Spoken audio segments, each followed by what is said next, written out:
All right, guys, welcome back to Doobies to Dollars podcast. It's your girl Paisley, and I got my co-host Illy. Hi, what's poppin', y'all? And today we got a special guest, Jay. Hey, how y'all doing? Good. How's your day going? It's going pretty well. Good. No complaints. You doing good over there? I'm doing wonderful. So I wanted to bring you on here because I just got through doing your podcast. Yes. You came on the Yeet Fans Quickie podcast. Yes. So tell us about Yeet Fans for the guys that don't know. All right, so if you don't know what Yeet Fans is like the up and coming content subscription website for like sex workers and content creators that like want to throw up a paywall and just have people come and have sexy content come. So Yeet Fans is like 3 months old, it's baby, but it's new. We have really cool content and we are pro sex worker friendly. So what separates our company from OF or He Who Shall Not Be Named or whatever, like the competition, is like we value our the people that make money with us, and we have an explore page, and we just always listening to the people. That's why we started the podcast, because that was just like the quickest way to talk to sex workers. It's like a reason to, hey, how can I bug you for like 5 minutes and then pick your brain, and then I give the information to other sex workers or other content creators that are stuck, because like we've been getting tweets because like you came on the show and then you gave a bunch of tips. Like your episode isn't out yet, but like before you, we had a couple of sex workers that came on, and they were just giving content tips about like where they are, and it helped other sex workers. And I was just like, holy shit, like the idea worked, you know? Yeah. So it's just been really cool to just help a lot of people that I didn't know much about sex workers. Let me be real with you. Like when we started the company, I didn't know much. Like I had worked for like a tube website, and the reason why we started Yeet Fans was because like when I was working for like the tube website, they were getting a bunch of their views by ripping content from OnlyFans people. Like they would just steal their content, throw it up, and then just like make money off of advertising. And I was like, yo, that's fucked up. Yeah. Because I'm a filmmaker, right? And I don't like stealing people's content because I've had my shit stolen, I've had ideas stolen, and it's just not right. Yeah. So then I took the idea to my brother, and my brother was like, yo, we should put together some shit, like, because he knows how to do that tech stuff and put together, like, those software companies. Yeah. I don't really know how to do all that. I just know how to, like, code a little bit. I'm trying to learn how to do a little coding. Yeah, I just do a little code. I'm not no hacker boy. He's like a hacker boy, So he put together the company, and then I just, like, help him, and I host a podcast and do anything, like, as form of, like, blogging. And the podcast has just been taking off. Like, I've met some of the coolest fucking people I've ever met in my life. Like, sex workers are so fucking cool and open. And you could joke about anything. Like, they don't give a fuck. Yeah. I didn't notice that. Like when we first started the social media, like, you could say whatever you want to a sex worker. Like, not mean. Yeah. Of course not mean. But, like, you could say any kind of joke and, like, they get it. It's like who Twitter was built for. Like, it's a bunch of like soft ass people on Twitter, but like sex workers, they get jokes and shit. So, yeah, for sure. That's definitely. I don't get my Twitter deleted, but I get my Instagram deleted. Yeah, so. Yeah. I don't really like Instagram. It's so boring. I like it. It's just if they wouldn't do like content creators the way that they do and just constantly delete their stuff. And then I feel like they pick and choose, like, who they decide to leave up there because somebody else might be wearing something. But if you're of another demographic, that's a great word. If you're of another demographic, they'll delete you very quickly. They delete black workers? I was speaking more about big girls, but yeah. Really? I feel like it's for both. And it especially sucks because this is where I get pissed off with. It'd be like my friends, they're like more chocolate, right? They will, and they're bigger. Does the algorithm push them or does it suppress them? Because they're chocolate. I'm putting together class action lawsuit. Okay, let me just be real, because I do like to keep it all the way real. Yeah. One, let's get this straight. First off, most people think I'm white. So I'm not white, just so we are all understanding. Okay. Did you think I was white? I got black energy from you. Okay, but we talked. So it was different. But when we first like jumped on the call, when I saw your photos, I thought you were a white woman. Yes. But then we started talking. That's my blonde wig. Let me tell you, if I snatch this wig off right now, what's up underneath When we first jumped on the call, like, you didn't even say anything. Like, you weren't surprised I was black. I was like, that's a black person. Because anytime we jump on a call and then they see like I'm a black person, like it was like half of a second I see surprise, like oh god, you know. But they, he's like, oh god, oh my god, Black lives do matter. I don't know, it's just how people are. But you know, you didn't get surprised, and I was like, oh, she's black. Okay, so the cool thing about camming is when I'm talking to these guys, I talk to them how I talk. I don't know what race they are. I don't know where they're from. They're probably, some of them probably don't be here. I get on there. I play the kind of music I want to play. I don't act fake on my shows. Um, I just try to do my own thing, and I just don't give a fuck because I feel like I took this kind of job because I enjoy it, because I can do whatever the hell I want to do. Seriously. So, but yeah, no, and I don't get like that. You could have got on there being whatever. It doesn't matter to me. But back to Instagram, I do feel like if you're bigger, they pick on you because they would prefer somebody petite, like hell, even smaller than her, like showing skimpy stuff or wearing bikinis. But if you take a girl like my size, if I get on there with a bikini, I have to do it certain angles or they're just gonna like totally take it off. And don't be darker than me in my size because you're really gonna constantly get your page deleted. And a lot of people, in my opinion, I feel like a lot of people think that other girls or trolls are reporting them. I think it's Instagram. I don't think it's people doing it. Just in my opinion, because just working all these years, noticing how I do my pages, what posts gets deleted or flagged, which ones don't, watching some of the other girls, watching how people interact with each other in this sort of world because it's no rules necessarily. Yeah. So you get to see the real person, I feel like. On Instagram?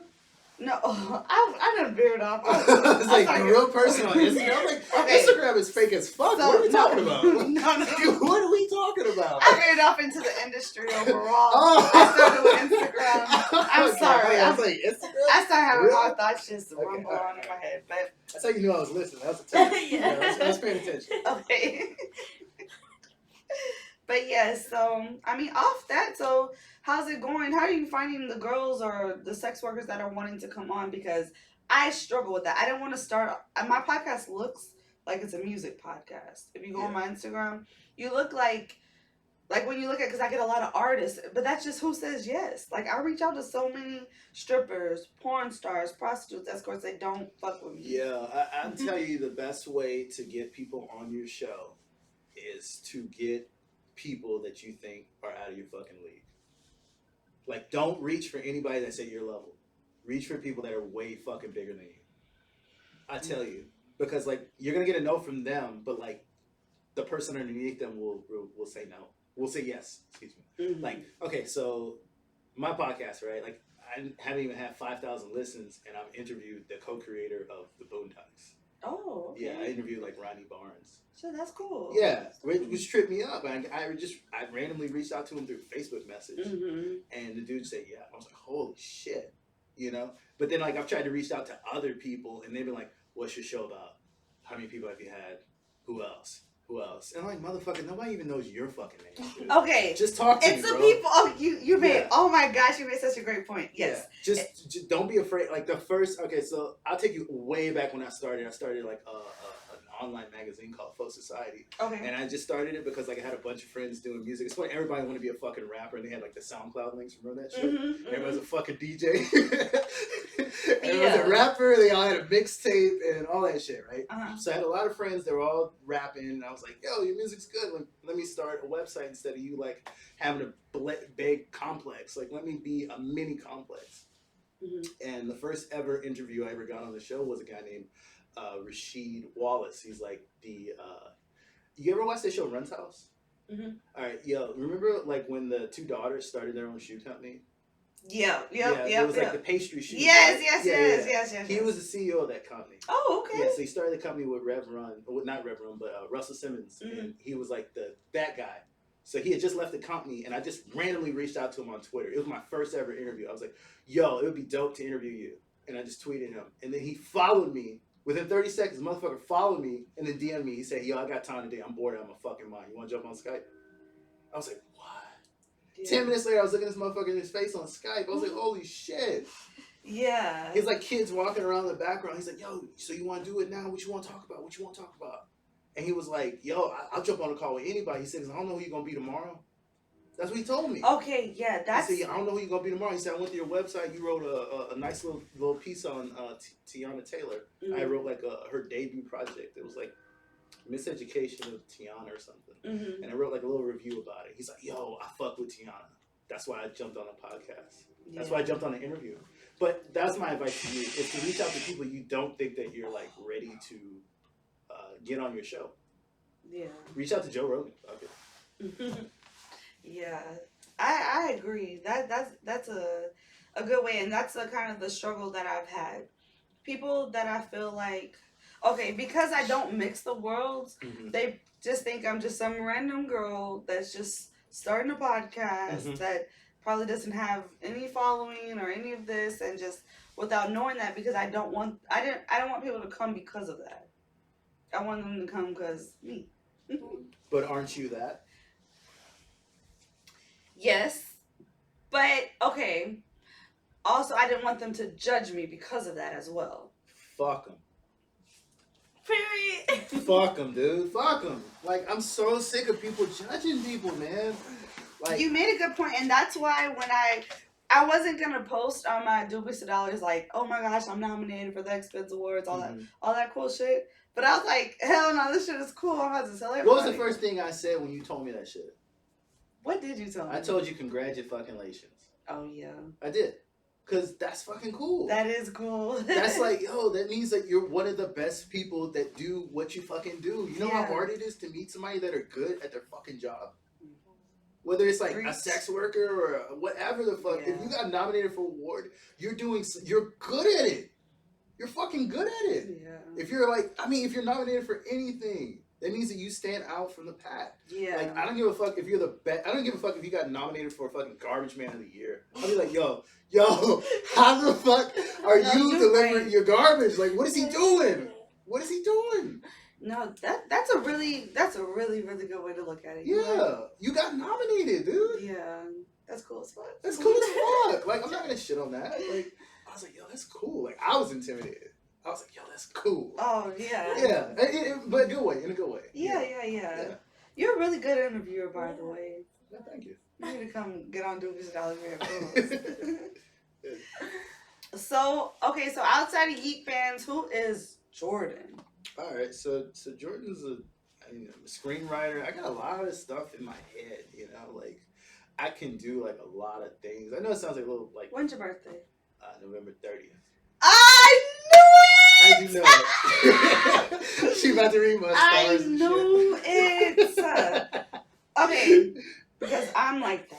Yeah. Like I got so much. I got so many ideas. Yeah. And I'm gonna make all that shit happen. And it's a lot, but I'm a Sagittarius. So I can always tell another one. Okay, all right. And I'm just like, let me ask a couple more questions before I just really make that assumption and really be like, hell yeah. And I'm like, he's a Sagittarius. Yeah. Yeah, okay, sorry. But No. back to tell me about all the ideas in your head. Yeah. I got a lot of stuff in my head, you know. I do like a lot of stuff. I have like an online cartoon. I don't even talk about it, but I have an online cartoon that I've been doing. It's called Love the Moochers. Mm-hmm. It's like a adult comedy set in the world and everybody's roaches. But it's like really funny. The storytelling is like gripping. Like it's some of my best shit. Damn, that sounds dope as fuck. It's really good. Mm-hmm. I'm not just gassing it. Like it's really, really well done. Mm-hmm. Like check it out on YouTube. Just type in Love the Moochers web series, and the cartoons will come right up. Okay. Yeah, I do a lot of stuff. I'm a filmmaker. I do Yeet Fans with my brother. We've been growing that for the past like 3 months. It's been going really well. Yeah. Yeah, we got like we just broke 500 creators on the platform, which it's not a lot, but shit, it's a lot for us. We're bootstrapping it. So. Okay, so I definitely need to sign up for Yeet Fans. Yeah, for sure. Sign up. What's in it for me? 90 or for the models. For the creators, you get 90% of your money, 10% split with Yeet Fans. Who else is doing that? Lifetime.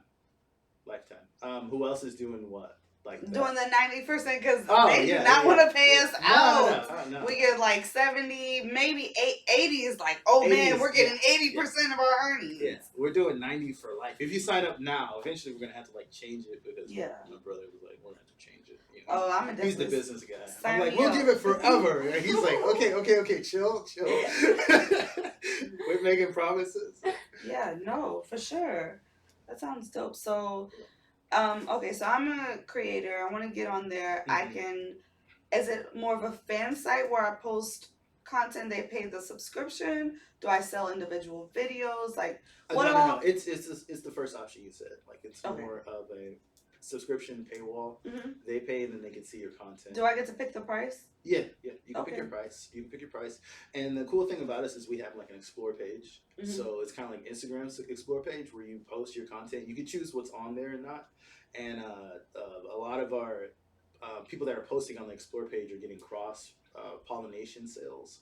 So it's like organic sales are happening in the site, which is really exciting because you got people that are looking at we have different tags on the content. Okay. And they might come for the BDSM, but they might buy MILF content. Because they could potentially see me. They could potentially see So you. this is the problem that I have with OnlyFans. Yeah, it's no your link is your link, and then there's no sharing of the traffic. Yeah.